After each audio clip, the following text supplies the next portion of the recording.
Hello there, welcome to my channel. और मैंने finally Mirae नाम की एक मूवी देख ली, जिसको देखने के बाद I will say Bollywood should learn from this, and not just Bollywood, मेरे को लगता है कि some other Telugu movies should also learn from this. मैंने इसे तेलुगु में ही देखा है क्योंकि हिंदी में मेरे आसपास कहीं पे रिलीज नहीं हुआ है, so I watched with English subtitle. So देखते हुए जो मुझे लगा कि this is a pretty good movie, क्योंकि इसको एक sort of like chosen one की कॉन्सेप्ट में है कि एक ऐसा हीरो होता है जिसको पता नहीं है कि वो कितना स्ट्रांग होता है या फिर क्या इंपॉर्टेंस प्ले करता है, और उनको पता चलता है, रियलाइज होता है कि he is like the saviour of mankind और सेवियर ऑफ समथिंग, और अंत में जाके ये मूवी उस टाइप ऑफ चीज में ही डील करता है। सो इस मूवी की तो बेस्ट पार्ट है दैट इज ये सिर्फ 60 करोड़ में बनी है, और देख के आपको लगता है कि they used every bit of money for their VFX and things. क्योंकि मैं किसी मूवी की नाम नहीं लेना चाहता, बट रिसेंटली आई हुई बॉलीवुड की कुछ मूवीज में उन्होंने तो बहुत ज्यादा बजट दिखाया है, लेकिन देख के लगता नहीं है कि उतना ज्यादा बजट यूज हुआ है, क्योंकि most things look scrap. But इस मूवी में 60 करोड़ में इन्होंने जो अचीव किया है, बॉलीवुड हैज टू लर्न। और नॉट जस्ट बॉलीवुड, क्योंकि तेलुगु में भी ऐसी कुछ मूवीज होता है जिसमें यू गेट टू सी कि करोड़ों फूकने के बाद they also make not so good movies, लेकिन यहाँ पे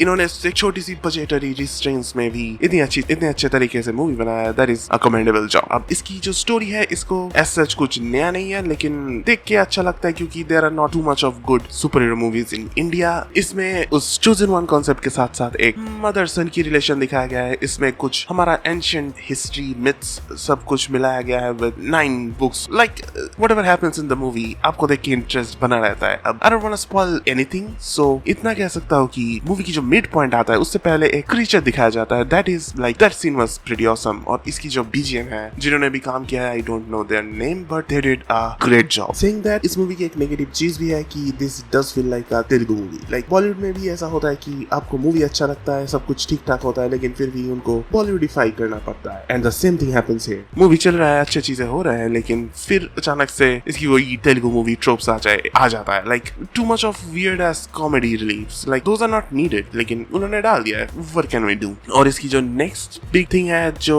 लोगों को थोड़ा खटक सकता है, is the usages of AI. Now इसकी ट्रेलर को देखते हुए लोगों ने पॉइंट आउट किया था कुछ चीजें were CGI, some things were like AI फिर सीजीआई किया गया है। तो मूवी में देख के आपको पता चलता है, लाइक ग्लेयरिंग भले ही ना हो, लेकिन डेफिनेटली देख के समझ में आता है कि दोज आर आर्टिफिशियली जनरेटेड, और it's a low budget movie. ये कर रहे हैं, दैट मेक्स सेंस, बट अगर यही ट्रेंड फॉलो होता रहा, फिर बॉलीवुड वाले या फिर बड़े तेलुगु प्रोडक्शन हाउसेस करोड़ों फूकने के बाद भी एआई यूज करके चीप इन करने का कोशिश करेंगे। I don't know why, but they would do it. So what I am saying is this movie is a right step towards Indian movies becoming more appealable to super hero, sci-fi, all sort of things. So it's a great movie. और अगर आपने इस movie को देखा है, let me know whether you like this movie और not, and अगर comments कर रहे हो, फिर लाइक, शेयर, सब्सक्राइब एंड वो सब कर दो जो हर कोई यूट्यूबर आपको करने को कहता है, क्योंकि मेरे को फेमस होना है, और अगर मैं फेमस हो जाऊं, I want to take interview of anyone from this movie.